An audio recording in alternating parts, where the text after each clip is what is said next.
I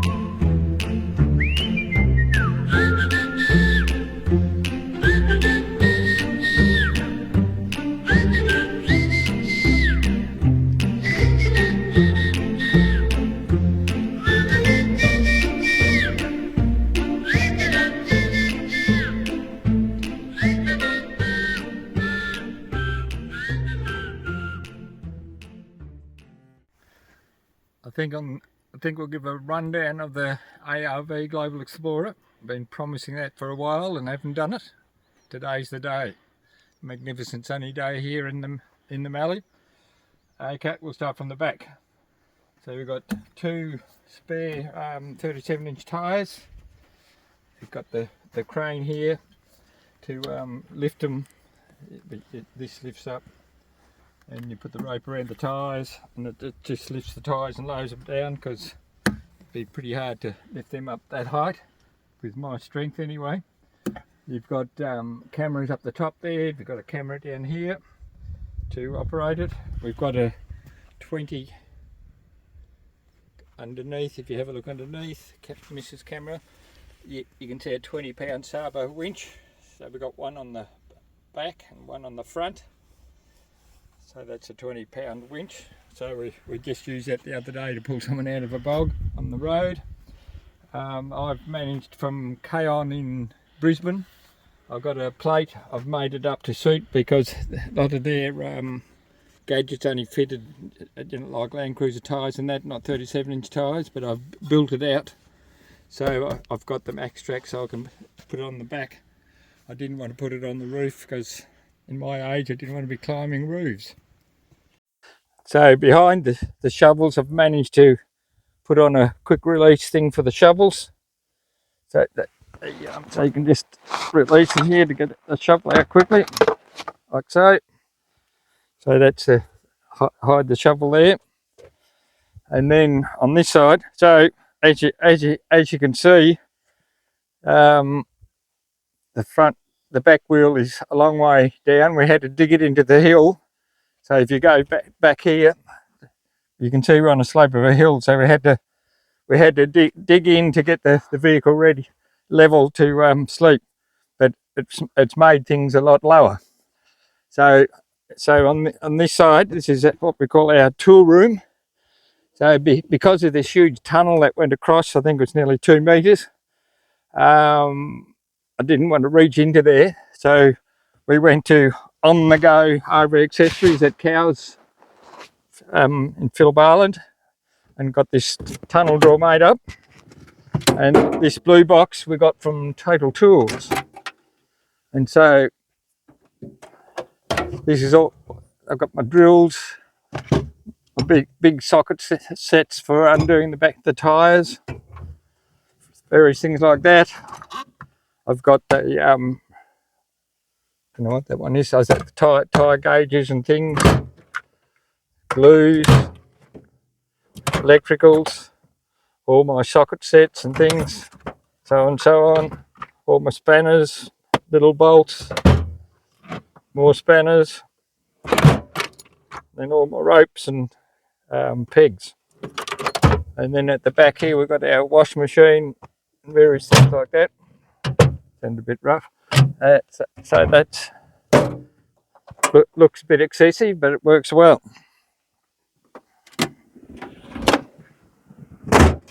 And here, in this bag here, behind here, I've made a wall up.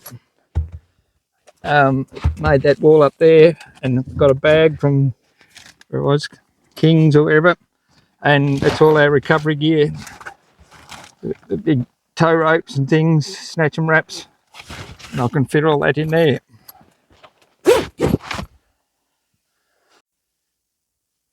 Here's the water. So we fill up some water here, so that's 230 litres of water. This one, so here's the diesel pump, diesel heater and diesel pump as well, and that's all in there. And here in this one, so I've got my hoses and things, but eventually I'm going to put in a filtration system here, so everything will just go through the filtration system and I can put it straight into the tank. So this is the 15 amp shore power inlet. This is a 100 litre diesel tank, the main tank. So that's the standard tank. And then here's another little cubby hole. And so we've got the air compressor here and jack and various things in here. This air compressor was put into this box over here, and that Salt Electrical, Aaron at Salt Electrical said that it's just get far too hot there. So we've moved that to here where it'll keep far cooler. But we're in the big desert doing some sand hills and that. We found out that their iron air hose didn't fit into here that they supplied from AAV. So we had to cut the hose and stick it on the back here. So it was quite a rigmarole to trying to keep the tyres pumped up. So when we get to Mildura, we'll have to get a proper ARB fitting to fit that. So we've been to Mildura. So I've got them to crimp this hose on. So you can see that, I think they call it Nitto fitting, and that's the ARB fitting. So they've made this quick coupling. So I can just couple that on and then plug it into an ARB fitting, or if I have a normal fitting, I can just use that as a normal fitting. So that's going to work out well, and then I can just change fittings on this other end. But that's very easy just to plug that in there.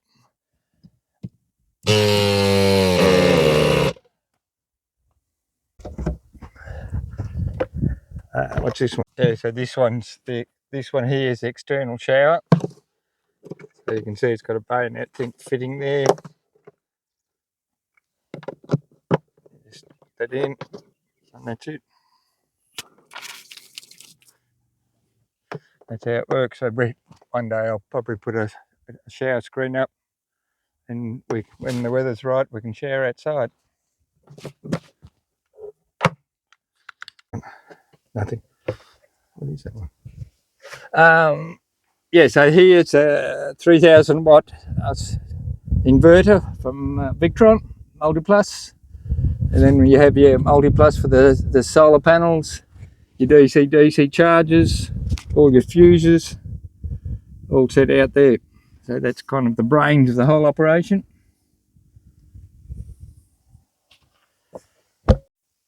So you can see the windows have got a real mirror image to it.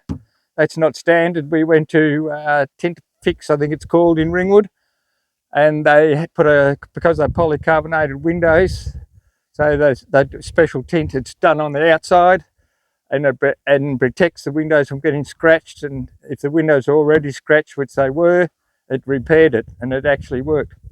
So that's why they've got that mirror image looking to it. So this is the second diesel filler for the second tank, which is 200 litres. It's a real pain to fill. It nearly took 20 minutes to fill the other one. The trigger would just keep turning off. So since then they've given me just this bend here, another one, which has made it slightly better. Still not perfect. I've only used it once since they've given me a new one. It's just not breathing properly. It just cuts the trigger off all the time. So that's the second diesel tank, which is 200 litres. So like I said, at the back we had the 20-pound Sabre winch, and we've got another one at the front. So we've got back and front. We're tossed up whether to get the back one, but often you go into a bog and you've got to really pull yourself back out again, otherwise so we've got back and front just in case we get stuck. And on the roof, as you can see, we've got a sun visor instead of the roof rack, and we've just got a single bar. We've got the Starlink Mini on the right, and we've got a foldable, I don't know what brand, GME or whatever, antenna, foldable antenna there that we put up when we need to communicate with people. So on top of the roof here you can see the mini Starlink. I've got the out camp bracket thing to hold it. That's lasted me really well. I've had that for a couple of years now. It just doesn't move. It's terrific, and you can just unscrew it, take it out and remove it. It's really good. And then on the other side of that single bar on the roof, I've got the fold down Uniden UHF antenna. So when I need it, I'll just fold it up. So I mainly just have that up when I'm travelling with someone else I want to communicate with. So now, like I said, the tyres are 37-inch tyres. Wasn't quite warm in the sun. And the shock absorbers are Dobson's Trackmaster, I think they are, with a reservoir. So you can adjust them. They've got adjusting at the bottom and the top, so you adjust that. So yeah, I've just adjusted it once, haven't done it too many times. I think the suspension on this vehicle has had about a 4-inch lift on it. Not certain on that, but I think it's about a 4-inch. So it's had about, yeah. Also added just recently, I've just added an external tap, which is very handy. Just plumbed it into the old toilet flush thing, and so we've got outside water, which works really well. So I've made another arm up for this door because of that. If you zoom up here, because of the toilet window, you couldn't shut the door. You come down here, there's where the door was supposed to go into, but you can't do that when the window's open. So I've got this aluminium rod we just put here, and it keeps the door away from that window. But we'll go into this section here where the batteries are. Well, we've gained a fair bit of mud. So I've got, look at all the mud piled up under there. I know. So there's the on-off switches for the winches, and the fuses in there as well. So we've got 3 revolutionary batteries. So they 300 amps each, so a total of 900 amps.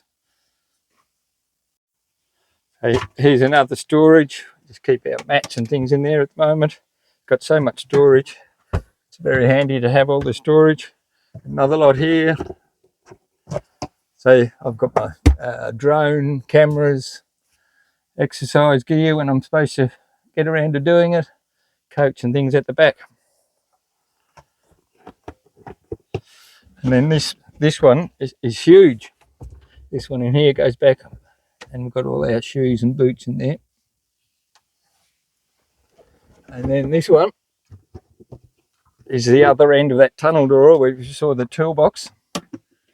So we've got chairs, got a big ladder in there as well, and you can see the rear end of the tool drawer where it's folded in. Back around on the other side where the blue toolbox was. There's the blue toolbox. So on this side, we've managed to put in a 2.2 what do they call it? Watt Honda generator in there. So it fits in quite a snug fit. You've got to turn it on the side to get it in. And you might say, why do you need a generator? Because we've got over 1,000 watt of solar panels on the roof. I'll write in exactly what it is.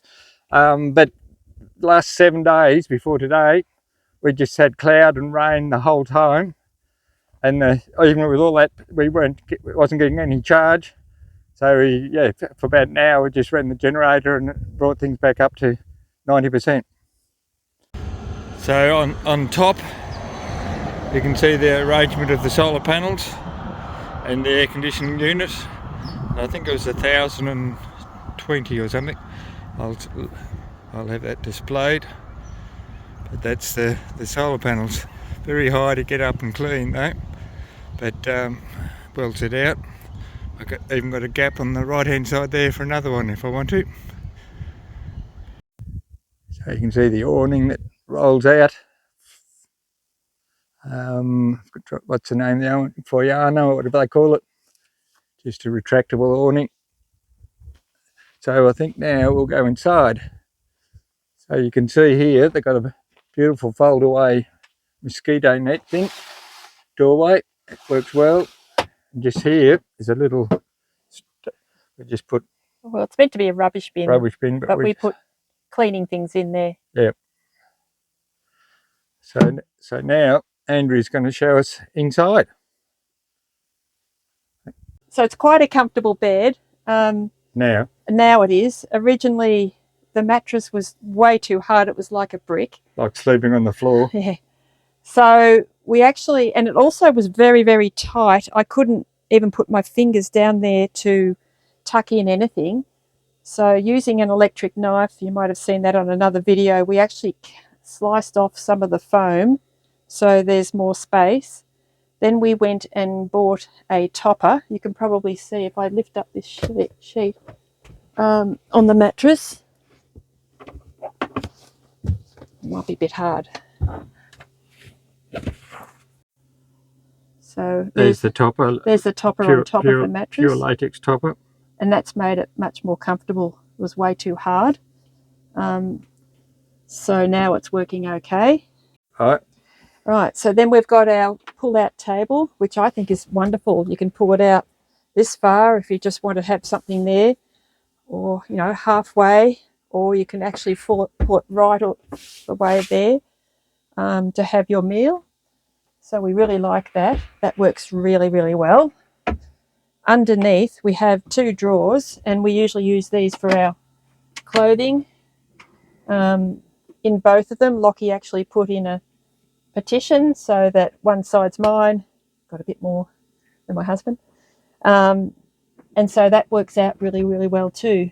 And all of these knobs, just pop them in so that they don't slide out when you're moving. Underneath we have the diesel heater. You can talk about that, Lockie.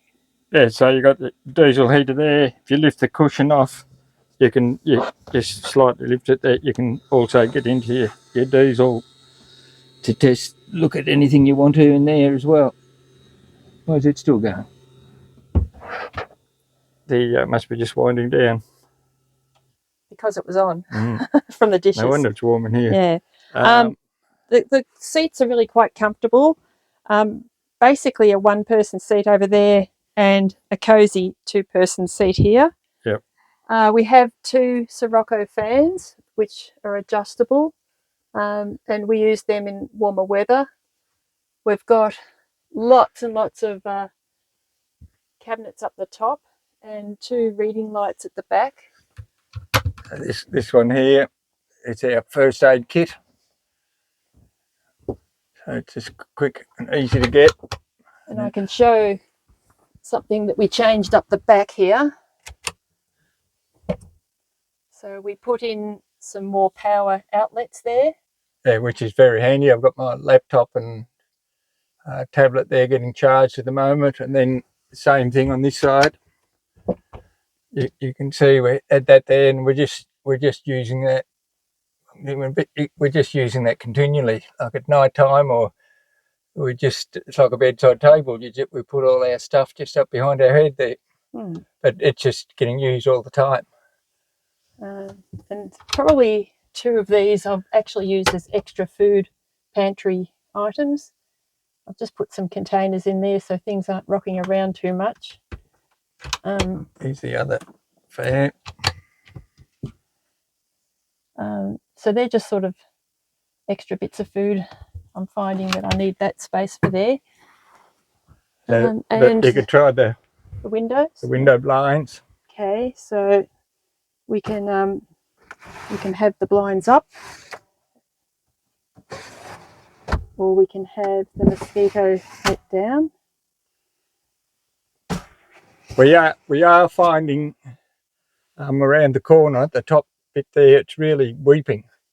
A huge lot of condensation coming down, and especially inside the cupboards, you can just see it dripping like and we'll have stalactites or whatever it is coming down there soon. It's so much moisture on these frosty mornings. So if anyone's got any ideas, please let us know and how to stop that. All around the edges, it was about below zero last night, but look at this, moisture all around the edges.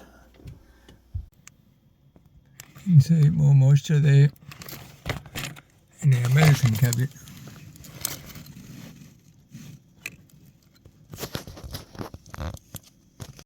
So here, this was a cupboard, which is there's an option, of course, you can turn it into a put a microwave in it, I should say.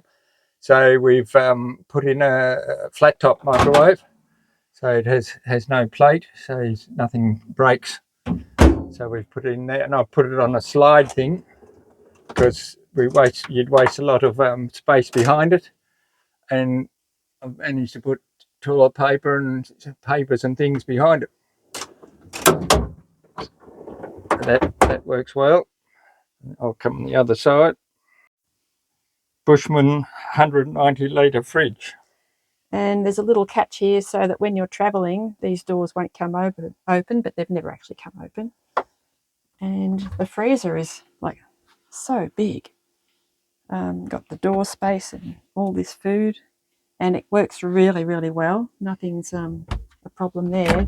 And then you've got the fridge down below. A bit empty at the moment, but that's working really, really well.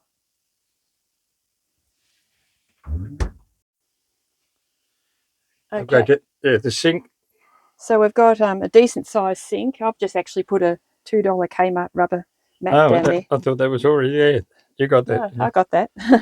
And also from Kmart, I've got my detergent. If you buy something sort of skinny, this was just 2 stick-on bathroom containers, and I stuck them on thinking, oh, they won't last, but they're working really well. So there's the soap for your hands and the detergent, so I find that handy. Lockie put also a tea towel rail here. I didn't want just a hook, I just wanted something that goes right across. And so I've got the hand towel and tea towel there. Hang on. I'll go to the cupboards, I suppose. Right. So up here is basically more food, food that we're using every day. In here is sort of a toaster and a breakfast cereal and a breadboard. And I'm finding that works really, really well. We've got a diesel cooktop here, and I've just bought a $2 Kmart, I think it's a draining mat, just to protect it, and so we can put things on there really easily. Previous models had a cover that went over it, but I think and it was on the other side, but I think they had that, did away with that and had that open, and now because of that we have a slide out table here. Yeah, which is handy. The other models didn't have that. And that's handy when you're cooking. That's really handy. Or dishing up food, just to have that extra space there. So the controls are here. So the diesel heater controls are there. Took a while working it out. So basically you turn the switch on. You turn the switch on there, and then you press that button there, and then you wait about 3 to 5 minutes, and then there'd be a red thing on the far left. Once that comes on, it's right. We were told that switch on the left, the light goes yellow, wait till it comes green and then go. But we were waiting for ages and nothing happened, so we had to look it up, and we found out how it works. People might be interested in this, Lockie. It's Lockie found this on the internet, a drainer. From Companion. Yeah, and it works really well. Really well. I really like that. When it's not in use, I sort of just pop it over here, and because it's sort of you can slide that out if you want to make it bigger. Yeah, but I put it over here when we're travelling. We've been going up and down sand dunes, and it's just stayed there, so that's really good. And over here I've stuck rubber in between everything. Or foam. And we've hit some rough roads, and everything's just stuck in there. Yeah, so the spice rack is sort of just we don't have too many spices, so we've just used it for our peanut butter and jam, etc., and salt and pepper. Underneath here we've got all our, well, this one is sort of an odd shape because of the sink. So you can see what I've got in there. And then underneath I have the cutlery drawer. And it took a while to find the right size. I think, was it at Bunnings? Yeah, it works, fits in well. You had to cut it to fit. Yeah, cut it to fit. And we go through a lot of fruit. Not much there at the moment, but that's our fruit drawer. Here, what have we got here? Oh, so we've got plates, fry pan, our pop-up kettle, just mugs and things. And down here we've got our saucepans that all fit into each other. We've also got a rubbish bin here that takes up a bit of space, but I really enjoy having that there because it's just so easy to use and nice and big. And Lockie also put in 2 more towel rails here for our shower towels. And that works really well, and they dry here during the day.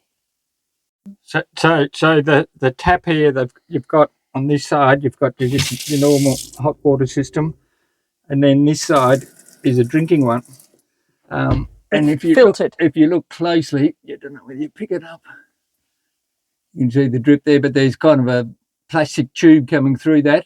So the filtered water comes through a plastic tube through the main tap, which when you've had the hot water pump on, the filtered water is always hot.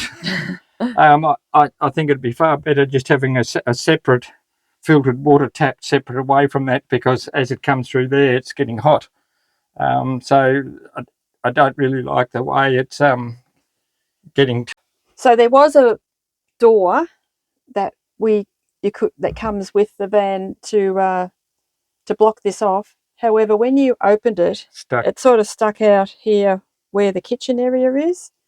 Then we tried a curtain with some magnets, which was okay, but then Lockie got busy. The front window of a morning would be just super fogged up. And so we thought it's still not successful. So then Lockie actually cut the original door in half and made a hinge so that it closes even with a snib to block things off, which works much better because you can staple rubber around there outside to stop the gaps. You can actually sit there and use it as a backrest too. When I'm doing the dishes, often Lockie's sitting here drying, so that works really, really well.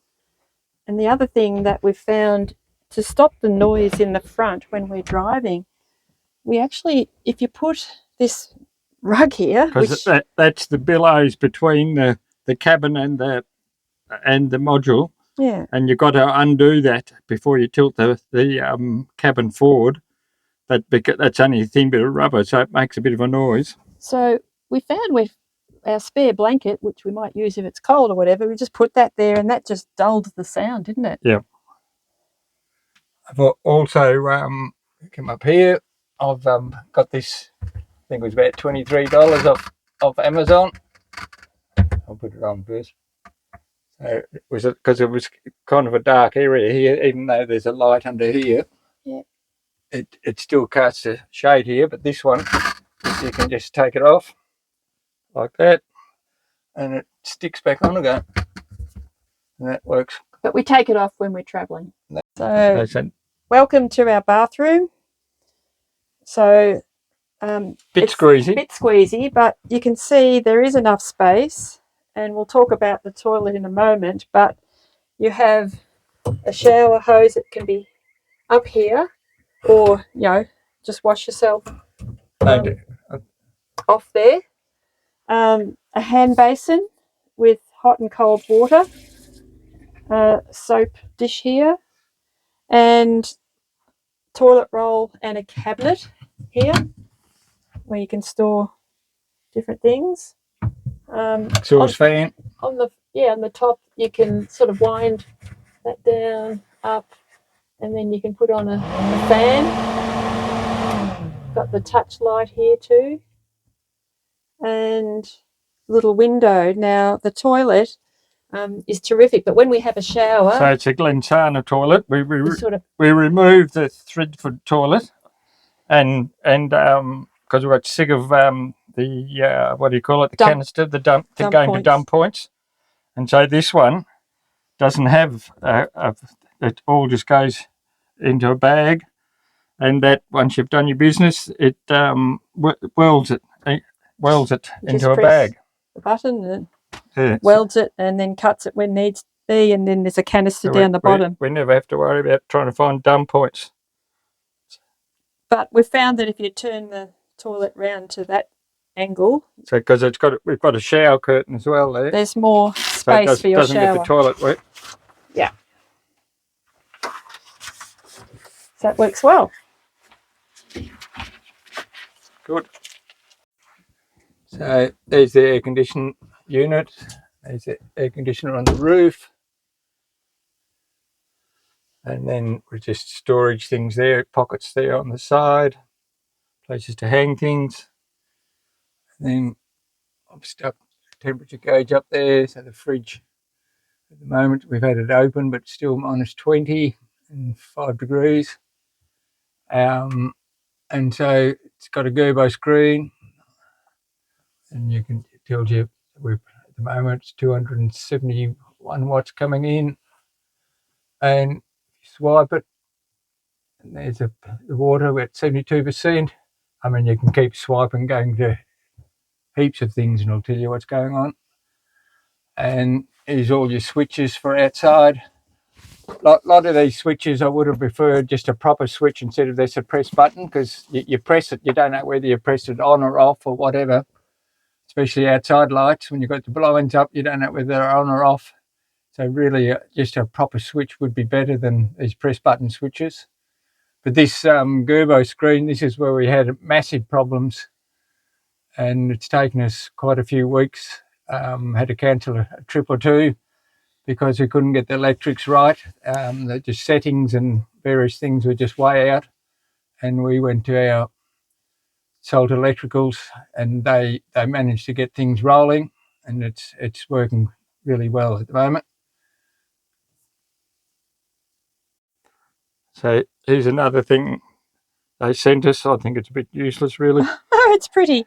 But see if I can get it going. It's got all these colours that come at the bottom. Not going to work, you see. Turn it off, so useless. Delete that last one. So here's this colour screen that you can see. You can have it to any colour you like, which I find I'm hardly ever using it. Kids like playing with it. Now for inside the cabin. So this is looking at it through the crawl through. Now, well, I'll hop in and show you what's in there. So we've both got strata seats on either side. So they're suspension seats with air pump up lumbar. And fortunately we got them because they're super comfortable. We quite like them, and I went to Super Cheap Auto and got these headrests, because the headrests on these strata seats they're too far back, so your head can't lean back on anything. So it just has a little elastic strap, and it's perfect as you're driving with those two headrests on it. This is the inside cabin, as you can see. So we've got the handrails. We had to get these as an extra. So the normal handrails would have just come to here, I suppose, but we got these extended handrails. Made it so much easier climbing in and out. And when you're from ground level, you can really pull yourself up, which it's quite a climb up into this cabin. So they've made a huge difference. We've got our from RAM mounts. We've got I put my tablet there, so I have my memory maps to guide us on our trips. So that's mounted there. This is the Starlink. So we've got the Starlink Mini on the roof, as you've seen, and so we can just switch it on and off from here. And so that's we've got a converter thing from Victron underneath, but where you can't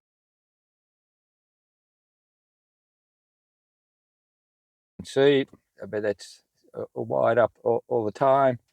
This is a switch for the auxiliary tank from the 200, so you just hit that, and it's a very slow pump, so you can do it as you're going along. It just trickles into the main, and then then you switch it back off again. So of course you'd have about 2 times you do that as you're traveling.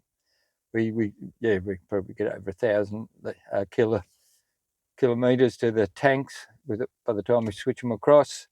The 2 headlights there. This is the front locker.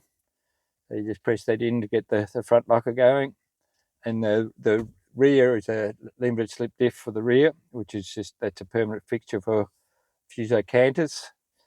I've got a temperature gauge there I mounted. Then it's just got the basic switches here, and then it's got the